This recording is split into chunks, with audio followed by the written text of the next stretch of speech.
Aujourd'hui, on va parler des débits nécessaires pour avoir une extraction des fumées de soudage efficace.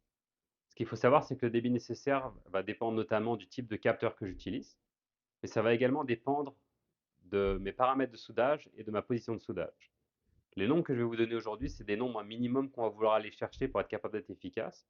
Ce qu'il faut savoir, c'est que dans certains cas, on va vouloir les augmenter jusqu'à 30%, notamment dans des positions difficiles ou si on soude avec des paramètres élevés. Le premier type d'extracteur qu'on va retrouver, ça va être les pistolets MIG vacuum.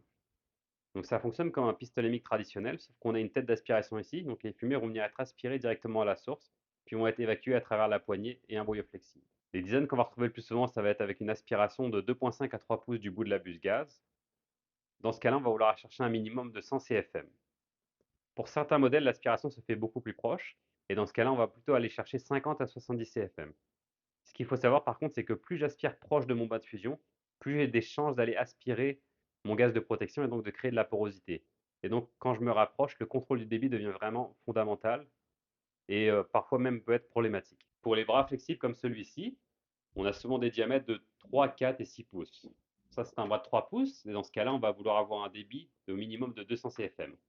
Pour des bras de 4 pouces, on va vouloir chercher du 300 CFM, et finalement pour un bras de 6 pouces, 600 CFM. Pour les bus d'aspiration qu'on utilise souvent avec des unités mobiles, on va avoir du 2, 3 et 4 pouces qu'on va retrouver le plus couramment. Pour du 2 pouces, on va aller chercher du 200 CFM, 3 pouces 300 CFM et 4 pouces 400 CFM minimum.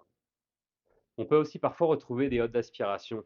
Nous, on les recommande quasiment uniquement pour le soudage robotisé, parce que la hotte ne protège pas le soudeur dans le cas du soudage manuel. L'air va quand même passer à travers son respiratoire avant d'être évacué au-dessus de lui.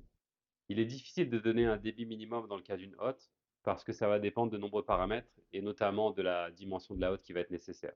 En ce qui concerne les tables aspirantes, elles sont très efficaces pour le coupage et le meulage, mais beaucoup moins pour le soudage, pour la simple raison que les fumées de soudage vont monter naturellement et donc essayer de les extraire par le bas ou par l'arrière, c'est beaucoup moins efficace qu'une de ces trois options que j'ai présentées précédemment.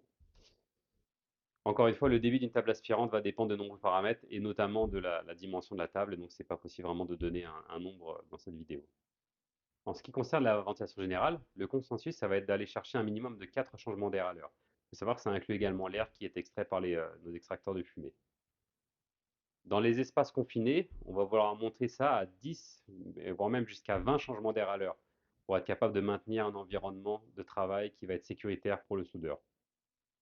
Si vous voulez en savoir plus, je vous invite à aller lire l'article sur notre blog. Je vais mettre le lien dans la description de la vidéo. Et finalement, si vous êtes intéressé par l'extraction des fumées de soudage, je vous invite à venir participer à un des webinaires gratuits que je donne toutes les semaines. Encore une fois, je vais mettre le lien dans la description de la vidéo. Sur ce, je vous souhaite une bonne journée et à bientôt.